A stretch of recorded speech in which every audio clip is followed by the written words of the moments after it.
You are looking at images right now that span more than 2 decades. Columbine, Virginia Tech, Sandy Hook, the latest in Uvalde, Texas. All heartbreaking images just moments after those deadly school shootings. You are about to hear from the man in this picture, a former school shooter in Willoughby, Ohio. Former is the word he would stress. And we want to reassure you, we are not simply providing a platform to glorify these incidents. Instead, the Ohio man explains the lessons he learned from his own shooting could help prevent the next one. More than 14 years have passed since this headline first appeared, since this image showed armed officers with guns trained on a 15-year-old. All that time, more than 5,000 days have given Jeff Jevnikar plenty of time to reflect on what he did. I hurt thousands of people just by doing that. I mean, I scared all those kids in the school that day. Their parents were worried for them. I mean, parents of friends, and it's like a ripple effect. The Jeff Jevnikar you see now tells me he's far removed from the 15-year-old pictured here, who he says was bullied, overweight, and depressed. Far removed from the Jeff seen in the back row of this photo, taken inside a juvenile detention facility where he was incarcerated for nearly 18 months. Time he earned because of what he did. When I was there and I shot the first shot, it's almost like it made me realize that it was really happening, and it wasn't just all an idea in my head anymore. And it scared me. And it scared you?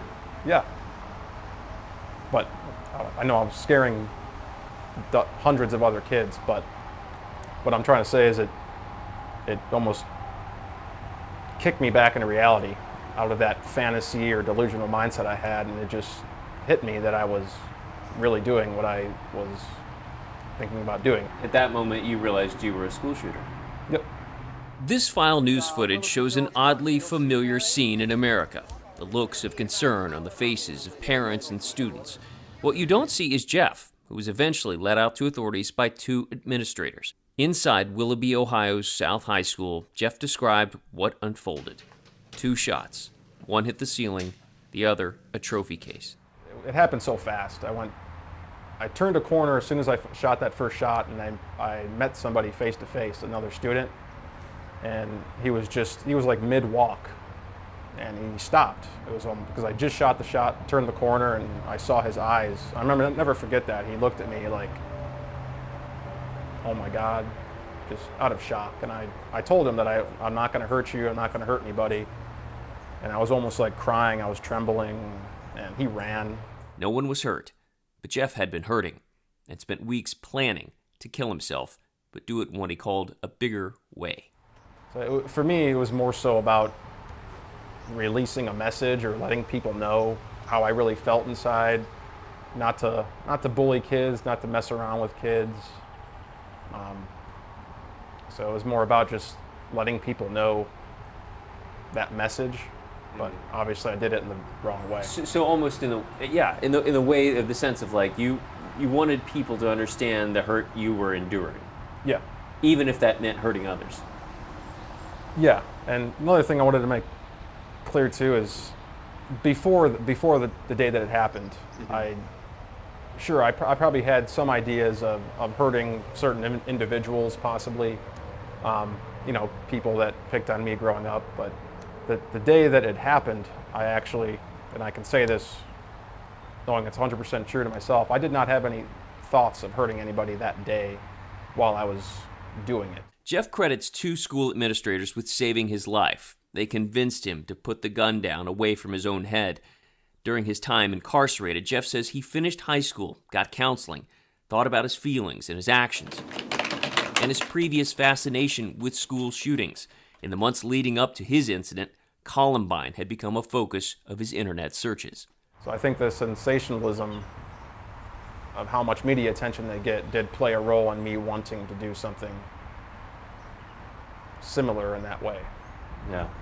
Is there a sense of irony now because we're giving media attention to what happened with you? Yeah, but I hope this is different. I mean, I hope I can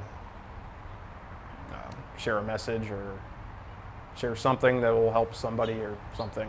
Jeff's experience differs greatly from other similar shootings in that no one was hurt or killed. But 10 Investigates found similarities between Jeff's story and what FBI research has shown. In this 2018 report, the FBI analyzed more than 60 active shooter cases and found nearly half had suicidal ideation. The shooters also showed warning signs and concerning behaviors that those close to them may have seen but failed to act on. In many instances, the FBI wrote, the concern stayed between the person who noticed the behavior and the active shooter. Early recognition, the FBI says, of these incidents may represent critical opportunities for detection and disruption. Jeff said his mother knew something was wrong, but others around him missed the warning signs. Yeah, I should say I should probably bring a gun to school, and it was almost like me trying to tell them in a way. And I remember one friend even the week before, for like 2 days in a row, he saw me in the hallways. He goes, "You bring the gun to school?" Like joking around. So yeah, there were definitely warning signs. If somebody's talking like that, I think it should definitely be reported or told, regardless of if you're afraid, if they're just joking. Yeah. Because when you were saying this to friends, were you hoping someone would say, "Hey, what are you talking about?" it was almost like I was hoping deep down that it would lead to somebody stopping me, what I was planning on doing. Each school shooting in America is jarring, but for Jeff and his family, it prompts a reliving of his tragedy averted. It is why, he says, he chose to share his story now, in hopes it will prevent the next one. I just wanted to share my perspective that how terrible a thing it was that I did, the consequences I had to endure, how not worth it was, and how I wish I could have just talked to somebody instead.